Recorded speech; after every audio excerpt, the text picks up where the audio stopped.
A Descent into the Maelstrom. By Edgar Allan Poe. The ways of God and nature, as in providence, are not as our ways, nor are the models that we frame any way commensurate to the vastness, profundity, and unsearchableness of his works, which have a depth in them greater than the well of Democritus.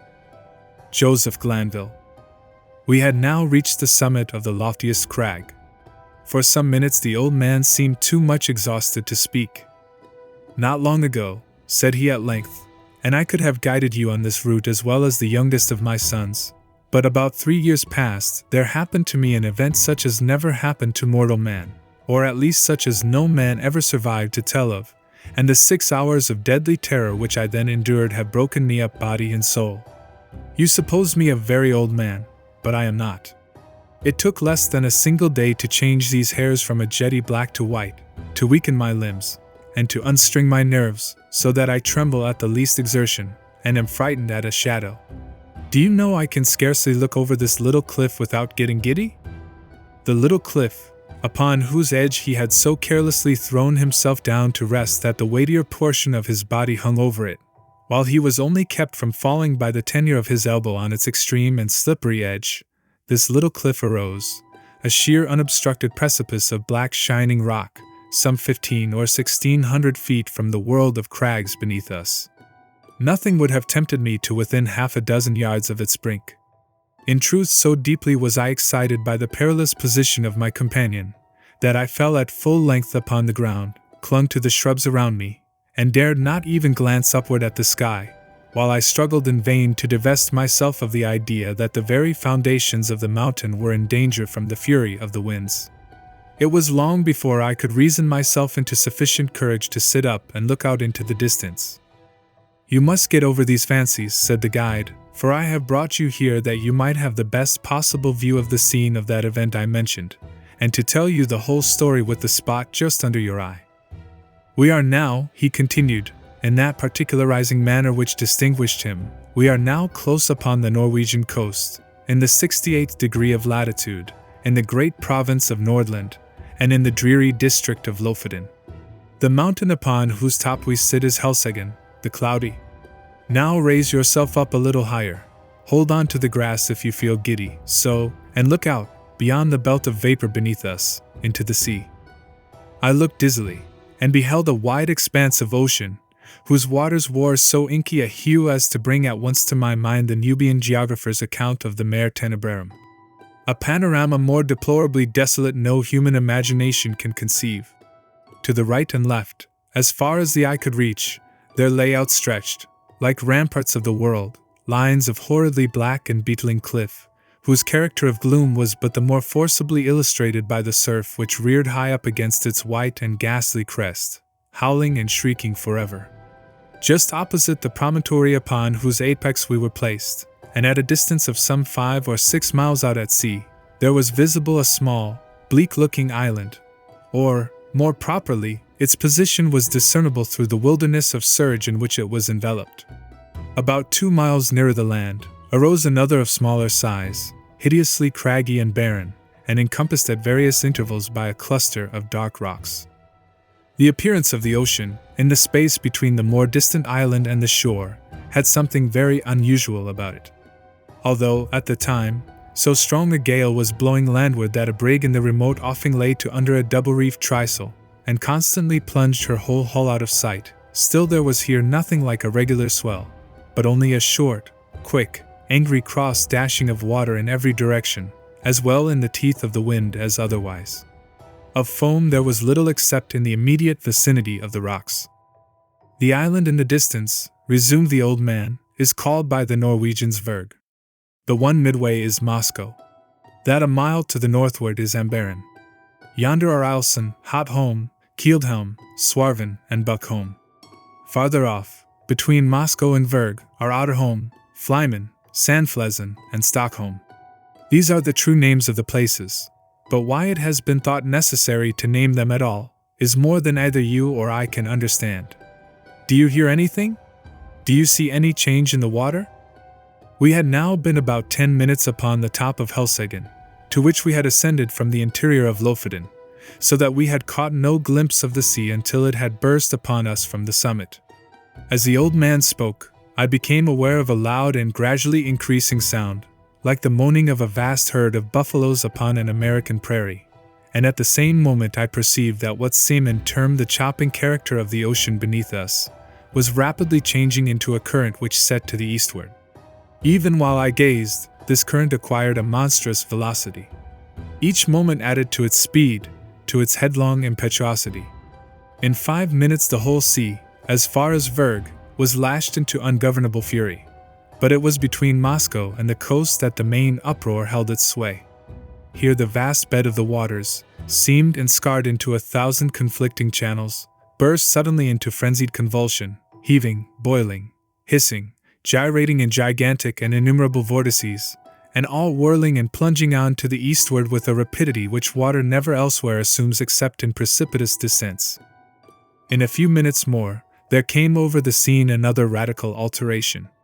The general surface grew somewhat more smooth, and the whirlpools, one by one, disappeared, while prodigious streaks of foam became apparent where none had been seen before. These streaks, at length, spreading out to a great distance, and entering into combination, took unto themselves the gyratory motion of the subsided vortices, and seemed to form the germ of another more vast. Suddenly, very suddenly, this assumed a distinct and definite existence, in a circle of more than a mile in diameter. The edge of the whirl was represented by a broad belt of gleaming spray, but no particle of this slipped into the mouth of the terrific funnel, whose interior, as far as the eye could fathom it, was a smooth, shining, and jet-black wall of water, inclined to the horizon at an angle of some 45 degrees, speeding dizzily round and round with a swaying and sweltering motion, and sending forth to the winds an appalling voice, half shriek, half roar, such as not even the mighty cataract of Niagara ever lifts up in its agony to heaven. The mountain trembled to its very base, and the rock rocked. I threw myself upon my face, and clung to the scant herbage in an excess of nervous agitation. "This," said I at length, to the old man, "this can be nothing else than the great whirlpool of the Maelstrom." "So it is sometimes termed," said he. "We Norwegians call it the Moscow Strom, from the island of Moscow in the Midway." The ordinary accounts of this vortex had by no means prepared me for what I saw. That of Jonas Ramus, which is perhaps the most circumstantial of any, cannot impart the faintest conception either of the magnificence, or of the horror of the scene, or of the wild, bewildering sense of the novel which confounds the beholder. I am not sure from what point of view the writer in question surveyed it, nor at what time, but it could neither have been from the summit of Helseggen, nor during a storm. There are some passages of his description, nevertheless, which may be quoted for their details, although their effect is exceedingly feeble in conveying an impression of the spectacle. Between Lofoten and Moscow, he says, the depth of the water is between 36 and 40 fathoms, but on the other side, toward Verg, this depth decreases so as not to afford a convenient passage for a vessel, without the risk of splitting on the rocks, which happens even in the calmest weather. When it is flood, the stream runs up the country between Lofoten and Moscow with a boisterous rapidity, but the roar of its impetuous ebb to the sea is scarce equaled by the loudest and most dreadful cataracts, the noise being heard several leagues off, and the vortices or pits are of such an extent and depth, that if a ship comes within its attraction, it is inevitably absorbed and carried down to the bottom, and there beat to pieces against the rocks, and when the water relaxes, the fragments thereof are thrown up again. But these intervals of tranquility are only at the turn of the ebb and flood, and in calm weather, and last but a quarter of an hour, its violence gradually returning. When the stream is most boisterous, and its fury heightened by a storm, it is dangerous to come within a Norway mile of it. Boats, yachts, and ships have been carried away by not guarding against it before they were within its reach. It likewise happens frequently that whales come too near the stream, and are overpowered by its violence, and then it is impossible to describe their howlings and bellowings in their fruitless struggles to disengage themselves. A bear once, attempting to swim from Lofoten to Moscow, was caught by the stream and borne down, while he roared terribly, so as to be heard on shore. Large stalks of firs and pine trees, after being absorbed by the current, rise again broken and torn to such a degree as if bristles grew upon them. This plainly shows the bottom to consist of craggy rocks, among which they are whirled to and fro. This stream is regulated by the flux and reflux of the sea, it being constantly high and low water every 6 hours. In the year 1645, early in the morning of Sexagesima Sunday, it raged with such noise and impetuosity that the very stones of the houses on the coast fell to the ground. In regard to the depth of the water, I could not see how this could have been ascertained at all in the immediate vicinity of the vortex. The 40 fathoms must have reference only to portions of the channel close upon the shore either of Moscow or Lofoten. The depth in the center of the Maelstrom must be immeasurably greater, and no better proof of this fact is necessary than can be obtained from even the sidelong glance into the abyss of the whirl which may be had from the highest crag of Helseggen. Looking down from this pinnacle upon the howling Phlegethon below, I could not help smiling at the simplicity with which the honest Jonas Ramus records, as a matter difficult of belief, the anecdotes of the whales and the bears, for it appeared to me, in fact, a self-evident thing, that the largest ship of the line in existence, coming within the influence of that deadly attraction, could resist it as little as a feather the hurricane, and must disappear bodily and at once. The attempts to account for the phenomenon, some of which, I remember, seemed to me sufficiently plausible in perusal, now wore a very different and unsatisfactory aspect. The idea generally received is that this, as well as 3 smaller vortices among the Faroe Islands, have no other cause than the collision of waves rising and falling, at flux and reflux, against a ridge of rocks and shelves, which confines the water so that it precipitates itself like a cataract, and thus the higher the flood rises, the deeper must the fall be, and the natural result of all is a whirlpool or vortex, the prodigious suction of which is sufficiently known by lesser experiments. These are the words of the Encyclopaedia Britannica. Kircher and others imagine that in the center of the channel of the Maelstrom is an abyss penetrating the globe, and issuing in some very remote part, the Gulf of Bothnia being somewhat decidedly named in one instance. This opinion, idle in itself, was the one to which, as I gazed, my imagination most readily assented, and mentioning it to the guide, I was rather surprised to hear him say that, although it was the view almost universally entertained of the subject by the Norwegians, it nevertheless was not his own. As to the former notion, he confessed his inability to comprehend it, and here I agreed with him, for, however conclusive on paper, it becomes altogether unintelligible, and even absurd, amid the thunder of the abyss. "You have had a good look at the whirl now," said the old man, "and if you will creep round this crag, so as to get in its lee, and deaden the roar of the water, I will tell you a story that will convince you I ought to know something of the Maelstrom." I placed myself as desired, and he proceeded. "Myself and my 2 brothers once owned a schooner-rigged smack of about 70 tons burthen, with which we were in the habit of fishing among the islands beyond Moscow, nearly to Verg. In all violent eddies at sea there is good fishing, at proper opportunities, if one has only the courage to attempt it. But among the whole of the Lofoten coastmen, we 3 were the only ones who made a regular business of going out to the islands, as I tell you. The usual grounds are a great way lower down to the southward. Their fish can be got at all hours, without much risk, and therefore these places are preferred. The choice spots over here among the rocks, however, not only yield the finest variety, but in far greater abundance, so that we often got in a single day what the more timid of the craft could not scrape together in a week. In fact, we made it a matter of desperate speculation, the risk of life standing instead of labor, and courage answering for capital. We kept the smack in a cove about 5 miles higher up the coast than this, and it was our practice, in fine weather, to take advantage of the 15 minutes slack to push across the main channel of the Maelstrom far above the pool, and then drop down upon anchorage somewhere near Otterholm, or Sandflesen, where the eddies are not so violent as elsewhere. Here we used to remain until nearly time for slack water again, when we weighed and made for home. We never set out upon this expedition without a steady side wind for going and coming, one that we felt sure would not fail us before our return, and we seldom made a miscalculation upon this point.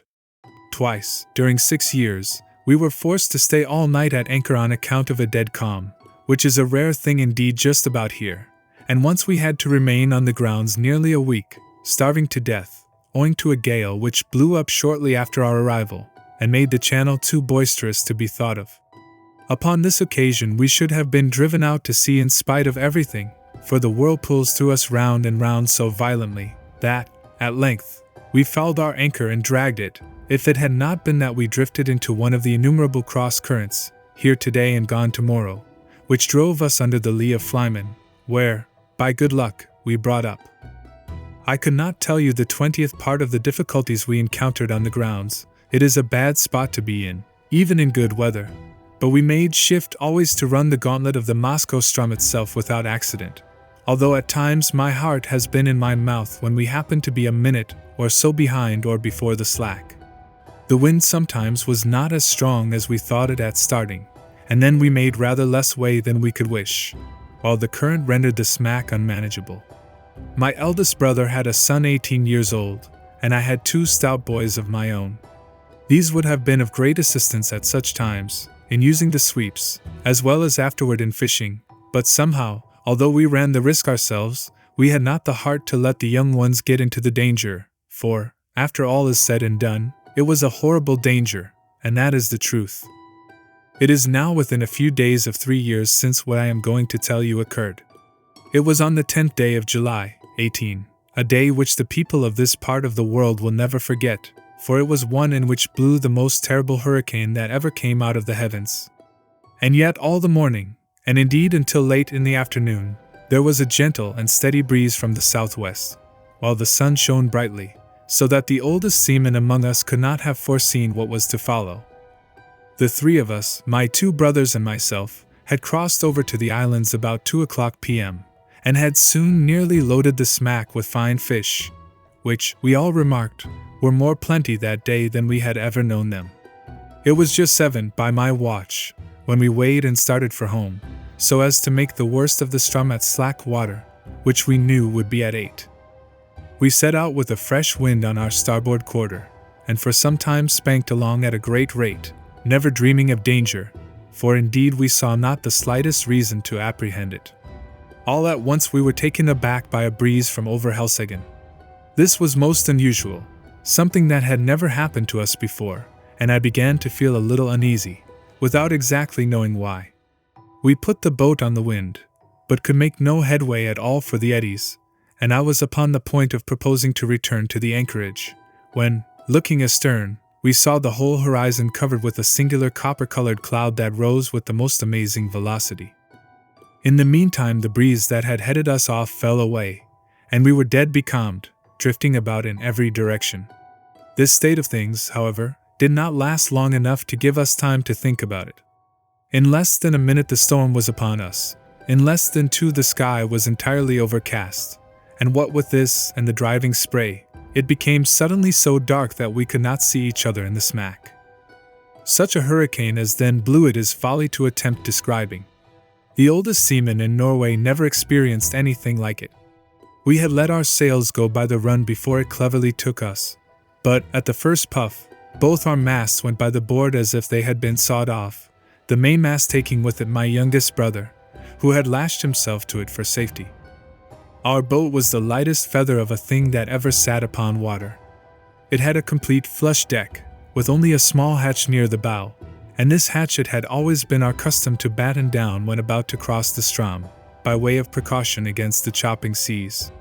But for this circumstance we should have foundered at once, for we lay entirely buried for some moments.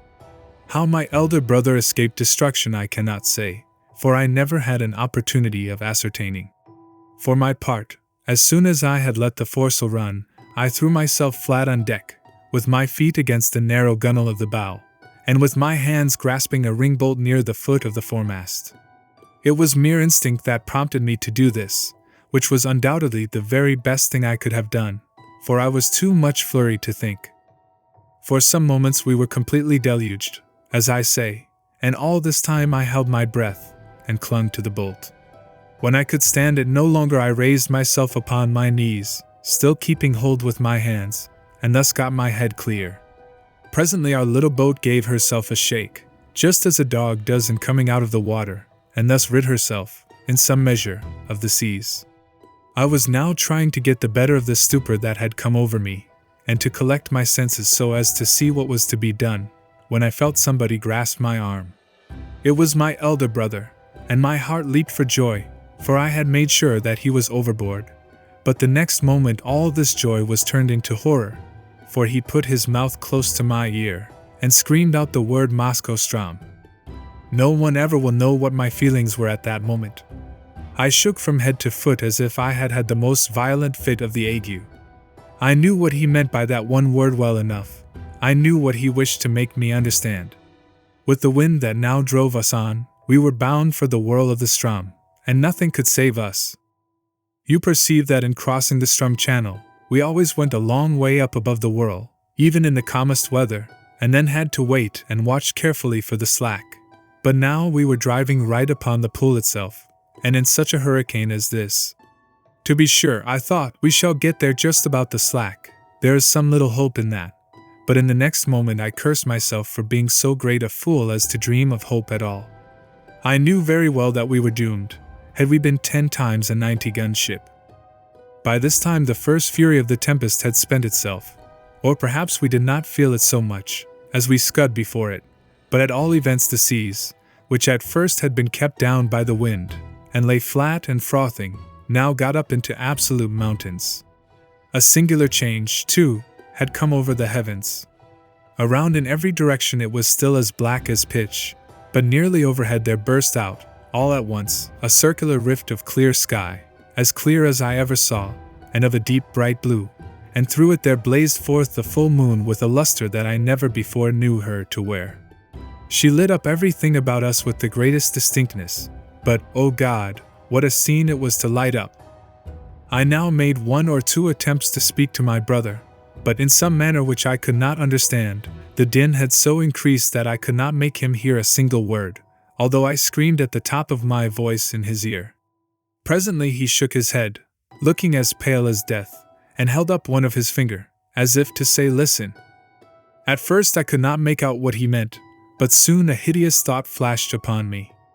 I dragged my watch from its fob. It was not going. I glanced at its face by the moonlight, and then burst into tears as I flung it far away into the ocean. It had run down at 7 o'clock. We were behind the time of the slack, and the whirl of the Strom was in full fury. When a boat is well built, properly trimmed, and not deep laden, the waves in a strong gale, when she is going large, seem always to slip from beneath her, which appears very strange to a landsman, and this is what is called riding, in sea phrase. Well, so far we had ridden the swells very cleverly, but presently a gigantic sea happened to take us right under the counter, and bore us with it as it rose, up, as if into the sky.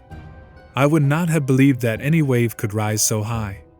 And then down we came with a sweep, a slide, and a plunge, that made me feel sick and dizzy, as if I was falling from some lofty mountain top in a dream.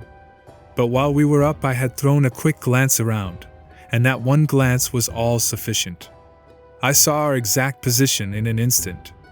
The Maelstrom whirlpool was about 1/4 of a mile dead ahead, but no more like the everyday Maelstrom than the whirl as you now see it is like a mill race.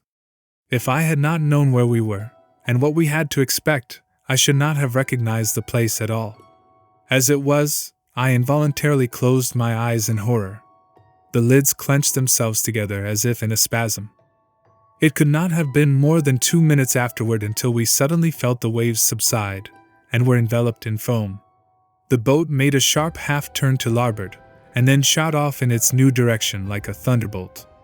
At the same moment the roaring noise of the water was completely drowned in a kind of shrill shriek, such a sound as you might imagine given out by the waste pipes of many thousand steam vessels, letting off their steam altogether. We were now in the belt of surf that always surrounds the whirl, and I thought, of course, that another moment would plunge us into the abyss, down which we could only see indistinctly on account of the amazing velocity with which we were borne along. The boat did not seem to sink into the water at all, but to skim like an air bubble upon the surface of the surge. Her starboard side was next the whirl, and on the larboard arose the world of ocean we had left. It stood like a huge writhing wall between us and the horizon. It may appear strange, but now, when we were in the very jaws of the gulf, I felt more composed than when we were only approaching it.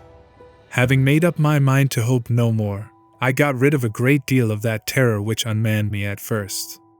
I suppose it was despair that strung my nerves. It may look like boasting, but what I tell you is truth. I began to reflect how magnificent a thing it was to die in such a manner, and how foolish it was in me to think of so paltry a consideration as my own individual life, in view of so wonderful a manifestation of God's power. I do believe that I blushed with shame when this idea crossed my mind. After a little while I became possessed with the keenest curiosity about the world itself. I positively felt a wish to explore its depths, even at the sacrifice I was going to make, and my principal grief was that I should never be able to tell my old companions on shore about the mysteries I should see. These, no doubt, were singular fancies to occupy a man's mind in such extremity, and I have often thought since that the revolutions of the boat around the pool might have rendered me a little light-headed. There was another circumstance which tended to restore my self-possession, and this was the cessation of the wind, which could not reach us in our present situation, for, as you saw yourself, the belt of surf is considerably lower than the general bed of the ocean, and this latter now towered above us, a high black, mountainous ridge. If you have never been at sea in a heavy gale, you can form no idea of the confusion of mind occasioned by the wind and spray together. They blind, deafen, and strangle you, and take away all power of action or reflection. But we were now, in a great measure, rid of these annoyances, just as death-condemned felons in prison are allowed petty indulgences, forbidden them while their doom is yet uncertain. How often we made the circuit of the belt it is impossible to say. We careered round and round for perhaps an hour, flying rather than floating, getting gradually more and more into the middle of the surge, and then nearer and nearer to its horrible inner edge. All this time I had never let go of the ring-bolt. My brother was at the stern, holding on to a small empty water cask which had been securely lashed under the coop of the counter, and was the only thing on deck that had not been swept overboard when the gale first took us.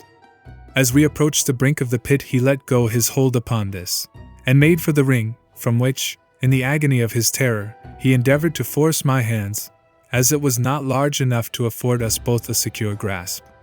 I never felt deeper grief than when I saw him attempt this act, although I knew he was a madman when he did it, a raving maniac through sheer fright. I did not care, however, to contest the point with him. I knew it could make no difference whether either of us held on at all, so I let him have the bolt, and went astern to the cask. This there was no great difficulty in doing, for the smack flew round steadily enough, and upon an even keel, only swaying to and fro, with the immense sweeps and swelters of the whirl. Scarcely had I secured myself in my new position, when we gave a wild lurch to starboard, and rushed headlong into the abyss. I muttered a hurried prayer to God, and thought all was over.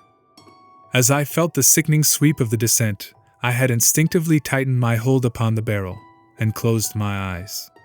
For some seconds I dared not open them, while I expected instant destruction, and wondered that I was not already in my death struggles with the water. But moment after moment elapsed. I still lived. The sense of falling had ceased, and the motion of the vessel seemed much as it had been before, while in the belt of foam, with the exception that she now lay more along. I took courage, and looked once again upon the scene. Never shall I forget the sensations of awe, horror, and admiration with which I gazed about me.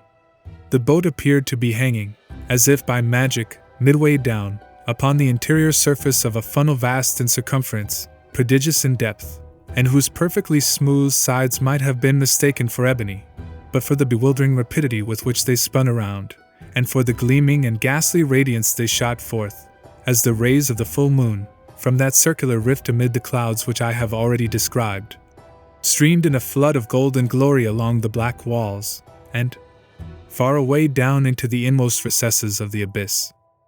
At first I was too much confused to observe anything accurately. The general burst of terrific grandeur was all that I beheld. When I recovered myself a little, however, my gaze fell instinctively downward. In this direction I was able to obtain an unobstructed view, from the manner in which the smack hung on the inclined surface of the pool. She was quite upon an even keel, that is to say, Her deck lay in a plane parallel with that of the water, but this latter sloped at an angle of more than 45 degrees, so that we seemed to be lying upon our beam ends. I could not help observing, nevertheless, that I had scarcely more difficulty in maintaining my hold and footing in this situation than if we had been upon a dead level, and this, I suppose, was owing to the speed at which we revolved.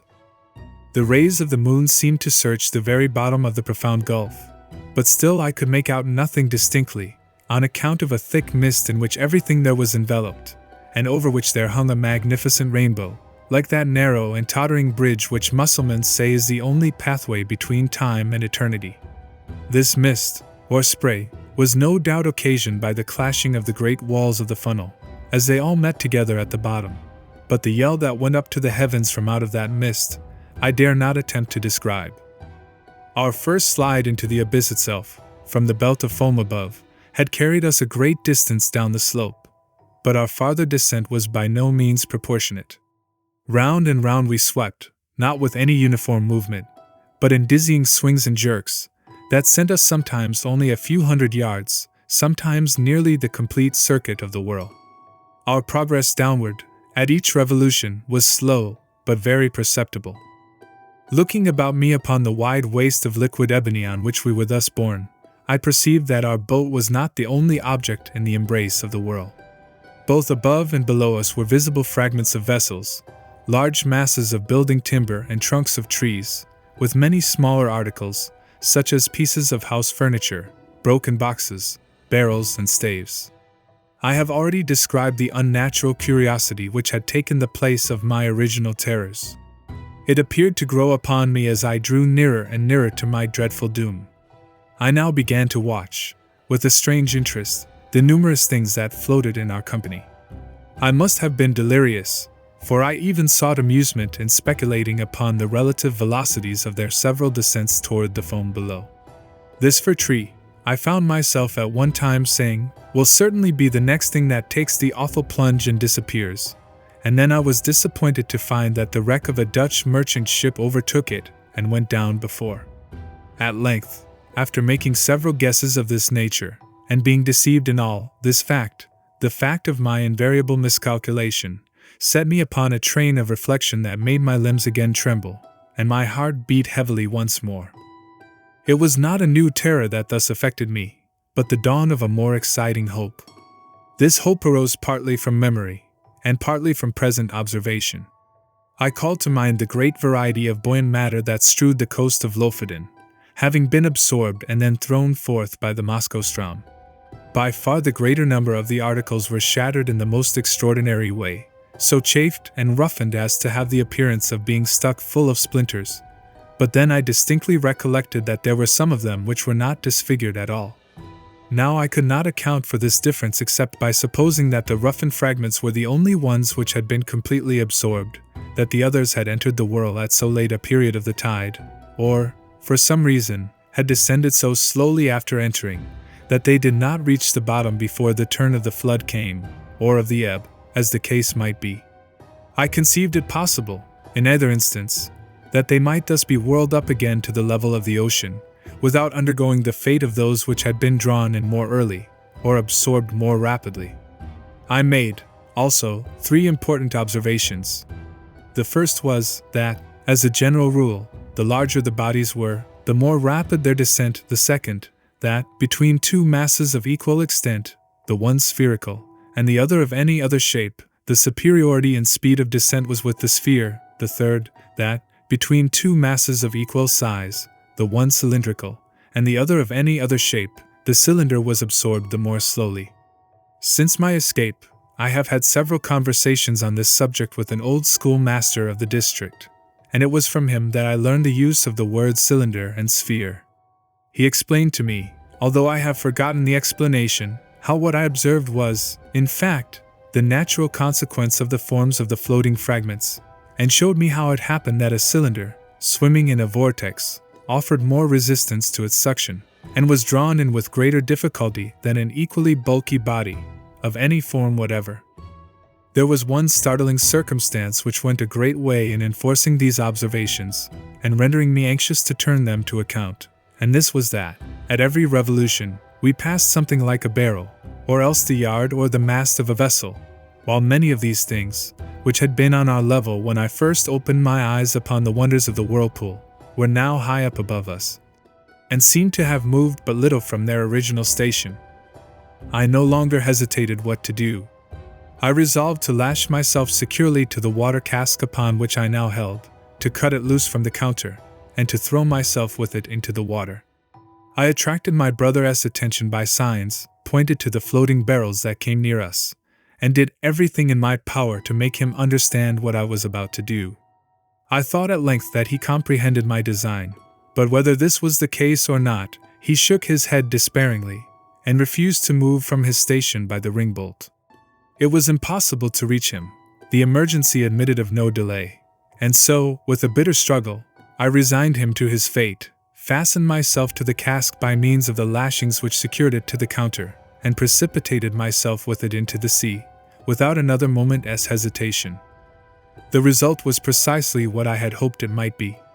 As it is myself who now tell you this tale, as you see that I did escape, and as you are already in possession of the mode in which this escape was effected, and must therefore anticipate all that I have farther to say, I will bring my story quickly to conclusion. It might have been an hour, or thereabout, after my quitting the smack, when, having descended to a vast distance beneath me, it made 3 or 4 wild gyrations in rapid succession, and bearing my loved brother with it, plunged headlong, at once and forever, into the chaos of foam below. The barrel to which I was attached sunk very little farther than half the distance between the bottom of the gulf and the spot at which I leaped overboard, before a great change took place in the character of the whirlpool.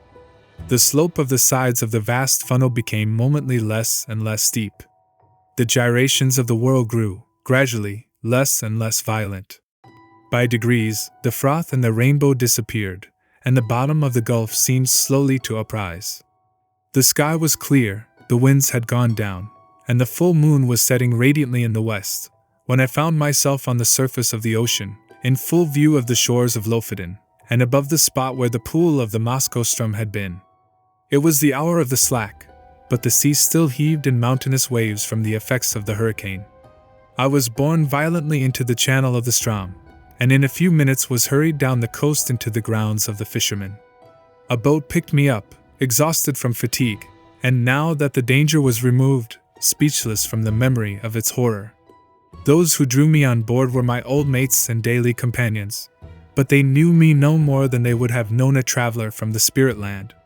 My hair, which had been raven black the day before, was as white as you see it now. They say too that the whole expression of my countenance had changed. I told them my story, they did not believe it.